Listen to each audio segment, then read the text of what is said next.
దివ్యవాణి TV ప్రేక్షకులందరికీ శుభోదయం. యేసుక్రీస్తు పరిశుద్ధ నామంలో ప్రియులారా, మీ అందరికీ స్వాగతం, సుస్వాగతం.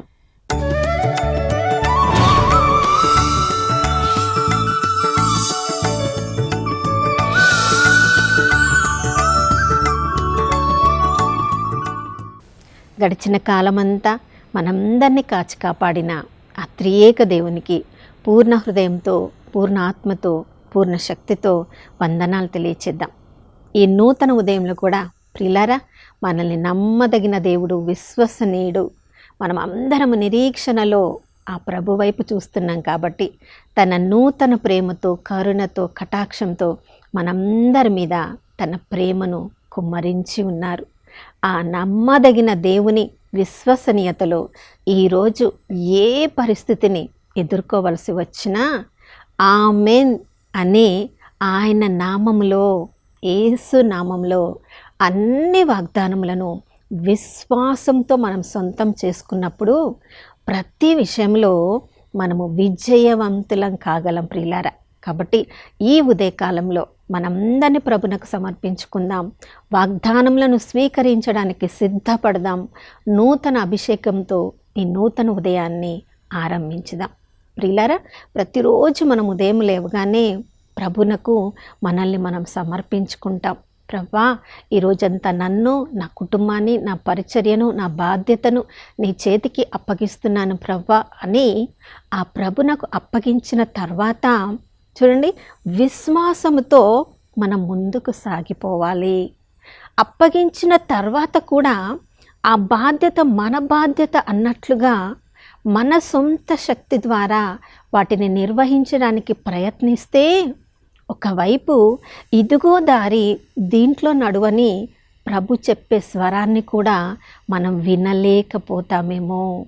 కానీ ఎప్పుడైతే ప్రభా, ఈ పరిచర్య నీది, ఈ కుటుంబం నీది, ఈ బాధ్యత నీది, నేను నాకు సంబంధించినదంతా కూడా నీది, నీ బాధ్యత అని ప్రభునకు అర్పించిన తర్వాత విశ్వసనీయుడైన దేవుడే నా బాధ్యతను స్వీకరిస్తాడు అని మనం ప్రభుని స్తుతిస్తూ, ప్రభుకు వందనాలు తెలియచేస్తూ ప్రతి పరిస్థితిలోనికి ప్రభుని ఆహ్వానించినప్పుడు ప్రియులారా, ప్రతిరోజు నూతన ఉదయంలో ఆ ప్రభు నూతన తైలముతో మనల్ని అభిషేకించినది మనం గుర్తుంచుకొని ప్రభువు చూపించిన దారిలో మనం నడిచినట్లయితే అన్ని విషయాలలో మనము 100 రెట్లు పంటను కోసుకోవచ్చు.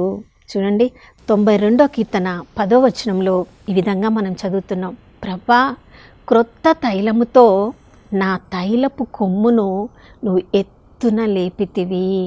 ప్రియులారా, చూడండి, క్రొత్త తైలముతో ప్రభా నా చర్మమును నీవు అంటితివి.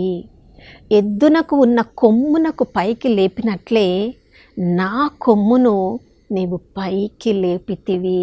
ప్రియులారా, మనల్ని మనము పైకి లేపుకోవడానికి ప్రయత్నించినప్పుడు మన సొంత శక్తి మనకు సరిపోదు, మన భవిష్యత్తు మనకు తెలియదు. ఏ విధంగా మనం వెళ్తే, ఏ దారిలో మనం ప్రవేశిస్తే మనం విజయవంతులం కాగలమో మనకు తెలియదు ప్రియులారా.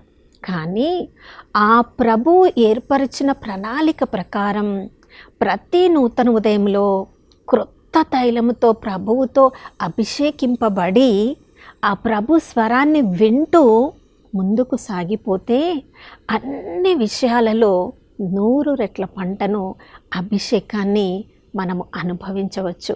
కొరింథీయులకు రాసిన 2వ లేఖ 1వ వచనాల్లో మనం చదువుతున్నాం. ప్రియులారా, యేసుక్రీస్తు నందలి మన ఈ జీవితము ఆ ప్రత్యేకపరిచింది ఆ దేవుడే.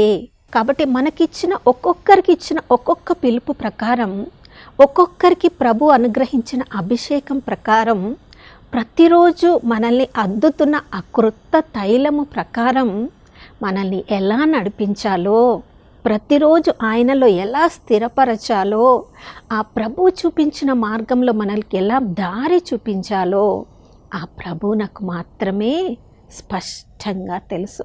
ప్రియులారా, క్రొత్త తైలంతో ప్రతిరోజు అభిషేకింపబడిన మనము ప్రతిరోజు కూడా మన పిలుపులో ఉన్నత స్థితిలోనికి మనము పదోన్నతి పొందుతూ ఉంటాం. చూడండి, అసలు ఈ క్రొత్త తైలముతో మనం అభిషేకింపబడడమే ఈ లోకము నుండి దేవుడు మనల్ని ప్రత్యేకపరచుకున్నారు అనుటకు ఒక గొప్ప నిదర్శనం. మనము నిర్గమకాండ 30:32 దేవుడు ఎవరెవరి మీదైతే తైలముతో అభిషేకిస్తున్నారో వారందరినీ తన కొరకుగాను పవిత్రపరచుకుంటున్నారు. ప్రతిరోజు ఆ తైలాభిషేకమును మనం గుర్తు చేసుకున్నప్పుడు దేవుడి కొరకు మనం ప్రత్యేకపరచబడిన వారమని గుర్తు చేసుకోవాలి ప్రియులారా. నిర్గమకాండం 40:15 చదువుతున్నాం. ఏ యాజకులతో అయితే ఎవరెవరినైతే ప్రభు తనకి యాజకులుగా తనకు తాను స్వీకరించుకున్నారో వారితో శాశ్వత నియమమును ఏర్పాటు చేసుకున్నారు. ప్రియులారా, దేవుడు మనల్ని ఒక్కసారి అభిషేకించినప్పుడు మనల్ని తృణీకరించే దేవుడు కాదు.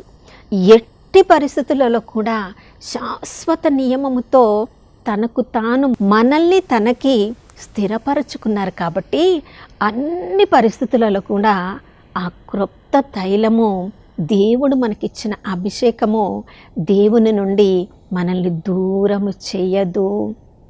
ప్రతిరోజు మనం క్రొత్త తైలంతో అభిషేకించుకుంటున్నప్పుడు మన అభిషేకము కూడా ప్రతిరోజు వృద్ధి చెందుతూ ఉండాలి ప్రియులారా. ఎలియా ప్రవక్తను చూసినప్పుడు ఎలీషా తన గురువైన ఎలియా ప్రవక్తను, అతని ప్రవచనాలను, అతని క్రియలను, అతడు చేస్తున్న అద్భుతములను చూస్తూ పెరుగుతున్నాడు. కాబట్టి ఇక తన గురువైన ఏలియా ఈ లోకాన్ని వదిలి వెళ్తున్నప్పుడు తన గురువుని అడుగుతున్నాడు, ప్రభా, నా ఏలిక నువ్వు ఎంత అభిషేకంతో ఉన్నావో అది నాకు సరిపోదు. నీకున్న అభిషేకంలో నాకు 2 అభిషేకం కావాలి. ప్రియులారా, ప్రతిరోజు కూడా దేవుడు మన జీవిత అనుభవాలు ఆయనకు తెలుసు. కాబట్టి మన జీవిత పరిస్థితులను బట్టి ప్రతిరోజు నూతన తైలంతో మనల్ని అభిషేకించి నూతన క్రియలు చేయడానికి ప్రభు మనల్ని సిద్ధపరుస్తూ ఉంటారు. ప్రియులారా, దేవుడు ఒకసారి అభిషేకించారంటే అతన్ని చివరి వరకు తన క్రియల కోసం, తన గొప్ప కార్యముల కోసం వాళ్ళని వాడుకుంటూ ఉంటారు. ప్రియులారా, చూడండి, దావీదు బాలుడిగా ఉండి తన తండ్రి తనకి ఇచ్చిన ఆ బాధ్యతను చక్కగా నిర్వర్తిస్తున్నప్పుడు ఈశాయి కుమారులందరిలో పెద్దవాళ్ళందరినీ వదిలేసి దేవుడు చిన్నతనంలోనే తన బాధ్యతను చక్కగా నిర్వర్తిస్తున్న చిన్నారి దావీదును ఎన్నుకొని అభిషేకించెను, సమూయేలు ప్రవక్తను పంపి అని సమూయేలు మొదటి గ్రంథం 16:13 మనం చదువుతున్నాం. అభిషేకింపబడిన వెంటనే అతడు రాజుగా అయిపోలేదు ప్రియులారా. దేవుడు అతన్ని గమనిస్తూ ఉన్నారు. పొందిన అభిషేకాన్ని అతడు ఎలా ఉపయోగించుకుంటున్నారో ప్రభు గమనిస్తూ ఉన్నారు.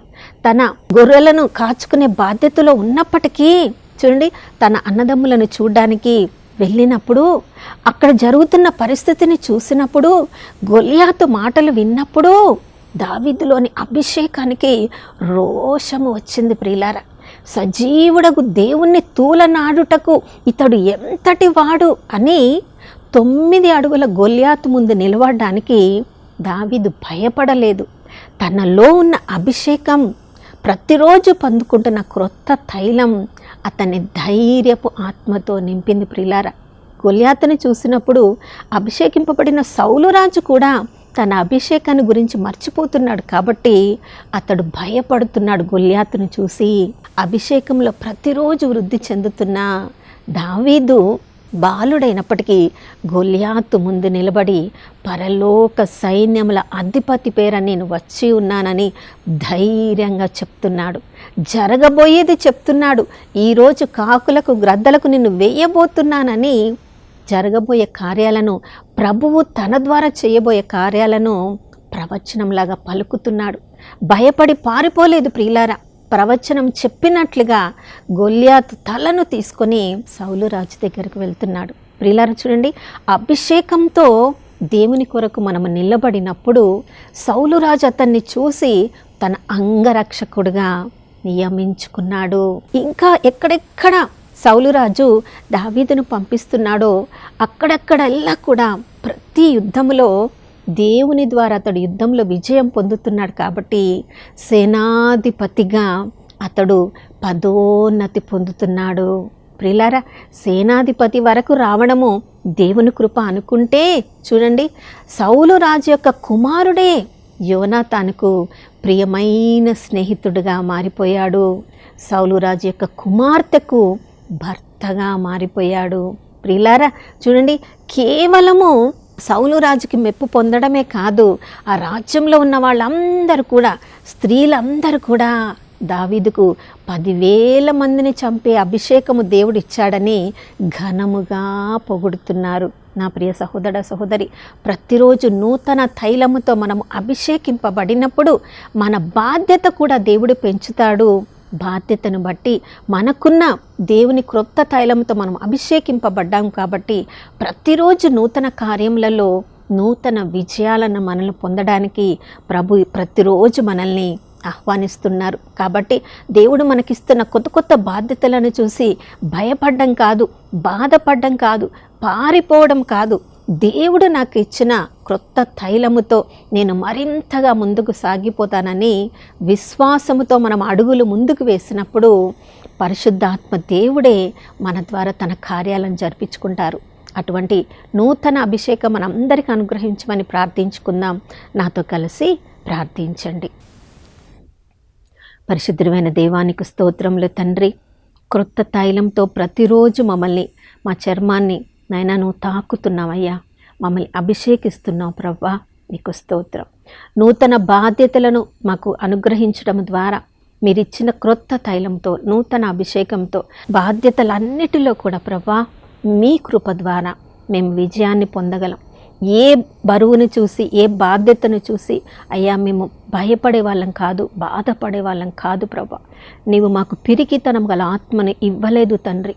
శక్తిగల ఆత్మను, ప్రేమగల ఆత్మను, ఇంద్రియ నిగ్రహము గల ఆత్మను ఇచ్చిన దేవా నీకు స్తోత్రం ప్రభా. ఈరోజు నాతో ప్రార్థిస్తున్న ఈ ఉదయకాలంలో నా సహోదరి సహోదరులందరూ కూడా ఏ పరిస్థితిని చూసి భయపడుతున్నారు, ఏ బాధ్యతను చూసి నాయన బాధపడుతున్నారు, ఏ పిరికితనం వల్ల ఇది మేము సాధించలేమనుకుంటున్నారో ప్రభా, అయ్యా ఈరోజు మా అందరిపై నూతన తైలముతో నువ్వు మమ్మల్ని అభిషేకించావనే ధైర్యాన్ని మా అందరికీ ప్రసాదించండి నాయన. ఈరోజు రాత్రి వరకు మేము పొందిన నూతన అభిషేకం, మా ద్వారా చేసిన గొప్ప కార్యములను బట్టి మీకు వందనాలు చెప్పడానికి మమ్మల్ని అందరినీ కూడా ఈరోజు సిద్ధపరచమని యేసయ్య పరిశుద్ధ నామములో అడిగి వేడుకొనిచున్నాము తండ్రి, ఆమేన్. అవును ప్రియులారా, మన సొంత బలం వలన, సైన్య బలం వలన మనం ఏమీ సాధించలేము, కానీ ప్రభు యొక్క ఆత్మశక్తి ద్వారా ఈరోజు మనం అన్నీ కూడా సాధించబోతున్నాం. కాబట్టి సంతోషంతో ఈరోజు వచ్చే ప్రతి బాధ్యతను, బరువును స్వీకరించుదాం. మరొక నూతన శుభోదయంలో మనం అందరం కలుసుకునే వరకు దివ్యవాణి టీవీని వీక్షిస్తూ ఉందాం. ఇమ్మానుయేలు, ప్రభు మనతో ఉన్నారు.